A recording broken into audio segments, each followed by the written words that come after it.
We've now had 10 different seasons of Diablo 4 since the game first released, and as someone who's been playing the game since beta, in this video I'm going to rank all 10 seasons in order of how big of an impact they had in the overall game. Starting off, we have the season of Malignance. The season of Malignance introduced two different seasonal features, Malignant Tunnels and Malignant Hearts. Malignant Hearts were gathered by killing special monsters, and upon killing them, there was a mechanic that involved clicking the hearts, waiting for the monster to resurrect again, and then killing them again to gain the heart, which acted like a gem that would fit into your jewelry. Outside of those features and the boss at the end, Barshan, nothing else was really added, and the issue with that was without the campaign, there really wasn't much going on with Diablo 4. All you had was Legion events, world bosses, hell tides, and nightmare dungeons. The problem though is that at that stage of the game, nightmare dungeons were not well optimized. You had to do a lot of backtracking, and leveling up your glyphs took a very long time. On top of this, hell tides had significantly less density than they do now, and also there was a much longer cooldown window between when they were up again. So when a hell tide wasn't really up, the only choice you really had was to either wait for legions or do nightmare dungeons. Couple that with the 1.1 patch, which nerfed almost all classes to compensate for the power from the hearts coming in, as well as minimal stash space, gems taking up a lot of bag slots, that's before they went into your resource tab, and the inability to search or sort your stash either. And remember, back then, all aspects had to be stored, so if the endgame was somewhat forgiven when the game first came out, thanks to the cinematic campaign, Season 1 served up Diablo 4's problems at the time on a silver platter. Next, at number 9, we have Season 6, the Season of Hatred Rising. Although Vessel of Hatred came out with Season 6, I am separating what the season itself added compared to the expansion. Season 6, or Season of Hatred Rising, involved the Crusaders fighting back against Mephisto's forces, and particularly the seasonal mechanic, which is the Realm Walker. Now, the Realm Walker is a world boss that was reintroduced from Diablo 3, and unfortunately, the implementation was not the greatest. See, with the Realm Walker, you had to follow him as he walked around, spawned monsters, and was invulnerable most of the time, which proved to be quite a frustrating mechanic. Upon defeating the Realm Walker, a hell portal opened up that you could enter, and upon clearing it, you got something called an opal, and an opal was used as an elixir to provide you with temporary buffs as well as rewarding you with additional reputation. And coming up at number 8, we have Season 3, the Season of the Construct. Now, Season of the Construct had big shoes to fill because they followed Season 2, the Season of Blood, which added a lot of new features to the game, and unfortunately Season 3 fell short of its predecessor. The seasonal powers here was the introduction of a construct called a seneschal, which kind of looked like a scorpion, and you could fit it with passive abilities that it will use to aid you in combat. Unfortunately, these passives were not very strong and not very notable, and leveling them up and acquiring some of them took a lot of effort. Also, we were greeted with dungeons called vaults, and the vaults required you to avoid traps so you can maximize your loot at the end. I personally didn't mind these and found it to be a cool mechanic, but due to the fact that the traps interrupted the flow of combat, it wasn't particularly well received by the players. The biggest pros to this season, however, were the fact that we got additional lore on Zoltan Kulle from Diablo 3, and also Malthus, the last boss, was a really cool fight with unique mechanics. During the mid-season update, we also got the Gauntlet, which introduced leaderboards upon release, but however, the activity didn't prove to be too popular by the players and it was eventually dismantled. Next, at number 7, we have Belial's Return, or Season 8.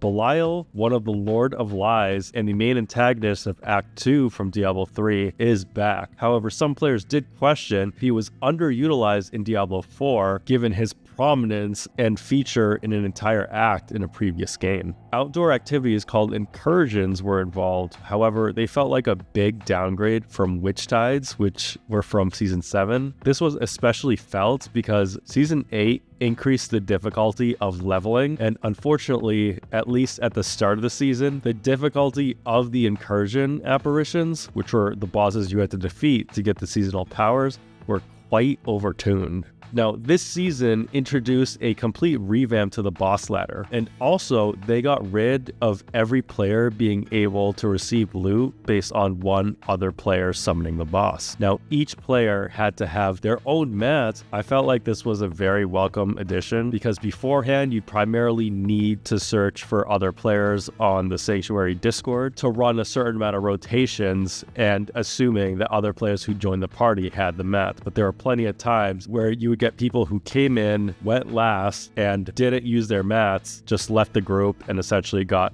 3 free boss kills. On top of this, some quality of life changes were added here, such as the ability to teleport 2 players in a party, and honestly, being able to use different boss mechanics was also a ton of fun. I personally really enjoyed the world boss Wandering Death's ability, where you get to shoot a laser beam out of your stomach. Not to mention that Belial's return storyline was actually quite interesting, and I personally got caught off guard at a couple pivotal story moments, and I felt it was a great introduction to the Lord of Lies. Next, at number 6, we have the Season of the Witch, or Season 7. Now, this season was really enjoyable. The witch powers were really cool and were paid homage to the witch doctors with spells like Pyronados, Fire Bats, and Exploding Toads. And the overworld mechanic here, Witch Tides, were honestly some of the best iterations of the mechanics. There were tons of whispers, and they introduced a mobile way to turn in whispers, with ravens perched around the Witch Tides, allowing you to quickly turn in, and so you could turn around and do more of those whispers. Also, the story was really cool, because personally, when I was playing through the Diablo 4 campaign, I always was curious about what would happen if someone tried to just remove the head from the Tree of Whispers. This season answered it quite promptly. Nothing good. During the season, we also saw the introduction of the armory system, which allowed you to save different gear and specializations. However, the class balance of the season was not that great, with some specs completely overpowering all content with ease. Bloodwave Necros, I'm talking about you. Overall, this season was considered to be really easy, which is a big reason why in Season 8, which I mentioned previously, they decided to increase the difficulty and the slower pace to level up. Coming in at number 5 is Season 5, the Season of Infernal Hordes. First off, the Season of Infernal Hordes I felt had such an amazing story. Going back into Sengekor's tomb, who was Mephisto's vessel from Diablo 2, and then hearing lines from the Paladins who helped put a stop to Mephisto back then as you scramble with Lokrin to gather Sengekor's different body parts. This season also saw the introduction of Infernal Hordes, which became a major endgame activity that you can do once you hit level 60. So thanks to a really good story that showed you the stakes of Mephisto's growing influence on Sanctuary, as well as the introduction to the new endgame system Infernal Hordes, I'm placing this at number 5. At number 4, we have the Sins of the Haradrim. Personally, I felt like the story here was a little bit weak, and I felt like they did a bit of retconning on Donan to get the wheels turning on this one. However, story aside, I love the fact that Astaroth did come back. I thought he was one of the coolest new bosses in the Diablo 4 campaign, and it was really great to see him as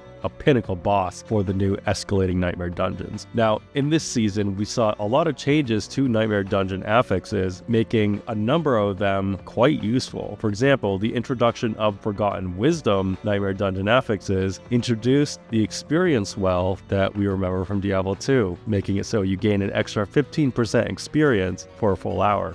There were also other ones like the Herodic Materials one, which made it a lot easier to get masterworking materials such as Forgotten Souls, as well as a Treasure Trove one, which has a lot of goblins scurrying along. I actually haven't gotten lucky enough to find one, but maybe someday. Also, some really fun builds were introduced thanks to the Overpower nerf, and that added a lot of class balance that we haven't really seen before, with every single class being able to clear at least a Pit 105. However, we did get some bug builds like the Spiritborn Thorns build, but alas, we can't be perfect. At least Hydras came back for Sorcerer as a very viable build. Next, at number 3, we have Season of Blood, which was Season 2. Season of Blood was a large turning point following the negative impact of Season 1 for Diablo 4, and it showed that the devs really were listening to the player base. First off, a lot of inventory management was resolved with the automatic salvaging of blues and yellow items in higher difficulties. Also, Season 2 introduced the boss ladder with Grigor, Beast in the Ice, Tyrael, and Varshan.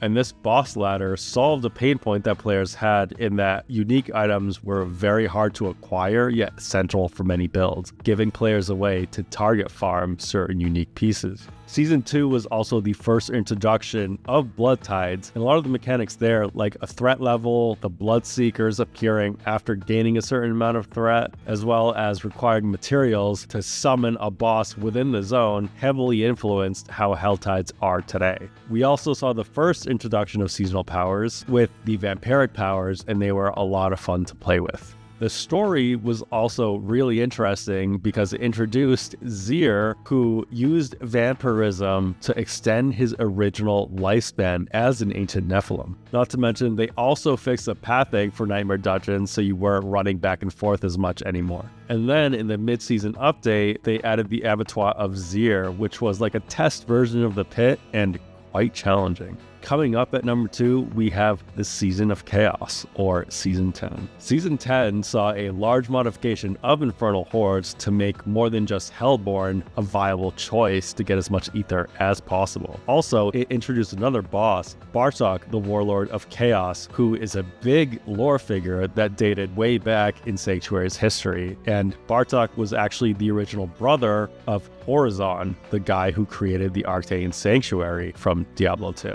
Lore aside, unfortunately, the story didn't dig too much into it, and actually, I personally felt like it was probably one of the weakest stories of all the seasons, as with such a large lore figure, they didn't really put much effort into exploring it. However, in terms of the actual gameplay, the introduction of Chaos Armor is one of the coolest season mechanics they've done to date. Finally, it isn't just about getting powers, although there are powers here, but we'll get to that later. Chaos Armor allows you to equip a bunch of different uniques in different armor slots, including weapons, allowing you to essentially equip the aspects of multiple different amulets, multiple different weapons right on your armor, and then still being able to equip another amulet and another weapon. As you can imagine, this led to some very powerful, fun, and unique builds, but interestingly enough, this is also one of the best balanced seasons in terms of class power, with every single class being able to destroy anything in Torment 4 and be able to push at least a 125 in the pit.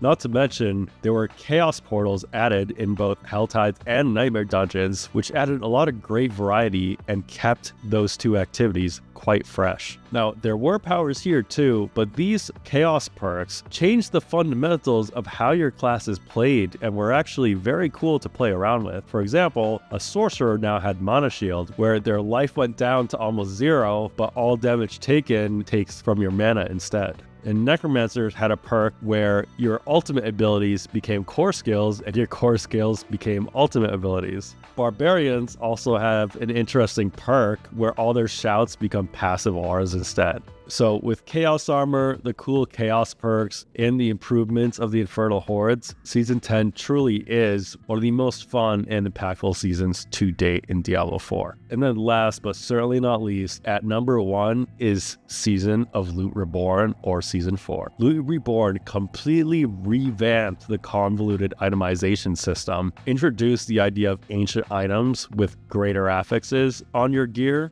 Also, add in the introduction to the pit, the introduction of masterworking and tempering to further improve and modify your gear, and this was a massive update compared to anything that's come before. Also, Season of Loot Reborn completely revamped the way Helltides worked. There's a lot more monster density there. It introduced the Threat Meter, the Hellborn, and the Blood Meter, which were all influenced by the Blood Tides overworld activity introduced in Season 2. Although masterworking and tempering weren't perfect due to the level of randomness, the ability to brick an item in tempering, as well as the expenses involved with getting a triple masterwork. That being said, since I started the beta, Diablo 4 has come a very long way, and there are so many more exciting things to come with Season 11 and beyond. What do you think about this list, and what was your favorite season so far? And hey, if you like Diablo content and videos like these, be sure to hit that subscribe button to get notified of future videos. Thank you all so much for watching. A special shout out to my supporters.